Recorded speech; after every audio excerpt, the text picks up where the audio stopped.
EDM stuff, I think, stopped being appealing to me, not because of the culture of it, but more so just because the music is quite functional.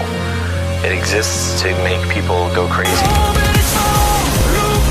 I think there's kind of a ceiling to what you can do when you're trying to operate within this tiny little circle of stuff that can make people jump up and down.